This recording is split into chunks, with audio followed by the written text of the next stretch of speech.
गोपाल सिंह एक रिटायर्ड अध्यापक है। सुबह 10 बजे तक वे एकदम स्वस्थ प्रतीत हो रहे थे। शाम के 7 बजते बजते तेज बुखार के साथ साथ वे सारे लक्षण दिखाई देने लगे जो एक कोरोना पॉजिटिव मरीज के अंदर दिखाई देते हैं। परिवार के सदस्यों के चेहरों पर खौफ साफ दिखाई पड़ रहा था। उनकी चारपाई घर के एक पुराने बड़े से बाहरी कमरे में डाल दी गई, जिसमें इनके पालतू कुत्ते मार्शल का बसेरा है।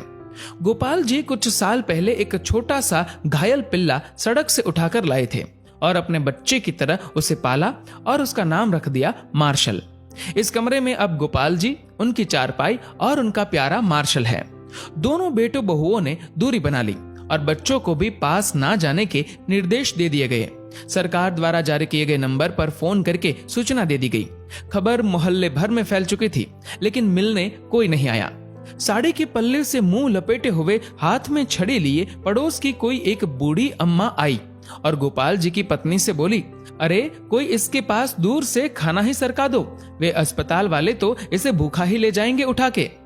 अब प्रश्न ये था कि उनको खाना देने के लिए कौन जाए। बहुओं ने खाना अपनी सास को पकड़ा दिया। अब गोपाल जी की पत्नी के हाथ थाली पकड़ते ही कांपने लगे, पैर मानो खूंटे से बांध दिए गए हो। इतना देखकर वह पड़ोसन बोली, अरे तेरा तो पति है, तू भी किन ख्यालों में पड़ी है? मुंह बांध के चली जा और दूर से थाली सरका दे, वो अपने आप उठाकर खा लेगा। सारा वार्तालाप गोपाल जी चुपचाप सुन रहे थे।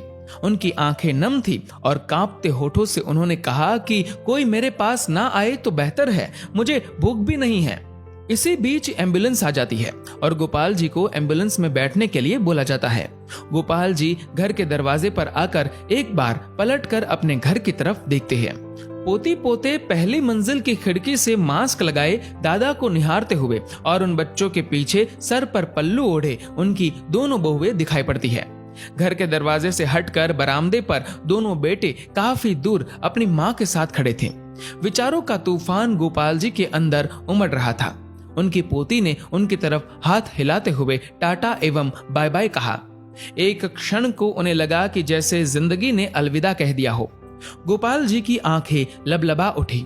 उन्होंने झुककर अपने घर की दहलीज को चूमा और एम्बुलेंस में जाकर बैठ गए।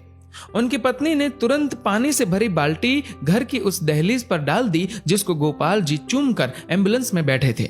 इसे तिरस्कार कहो या मजबूरी, लेकिन यह दृश्य देखकर कुत्ता भी रो पड़ा और उसी एम्बुलेंस के पीछे पीछे हो लिया जो गोपाल जी को अस्पताल लेकर जा रही थी।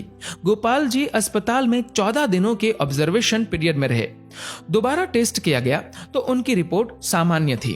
उन्हें पूर्णतः स्वस्थ घोषित करके छुट्टी दे दी गई। जब वह अस्पताल से बाहर निकले तो उनको अस्पताल के गेट पर उनका कुत्ता मार्शल बैठा दिखाई दिया। दोनों एक दूसरे से लिपट गए। एक की आंखों से गंगा तो एक की आंखों से यमुना बहे जा रही थी। जब तक गोपाल जी के बेटों की लंबी गाड़ी उन्हें लेने पहुंचती, तब तक वो अपने कुत्ते को लेकर किसी दूसरी दिशा की ओर निकल चुके थे। उसके बाद वो कभी दिखाई नहीं दिए। आज उनके फोटो के साथ उनकी गुमशुदगी की खबर छपी है। अखबार में लिखा है कि सूचना देने वाले को 40,000 का इनाम दिया जाएगा। 40,000।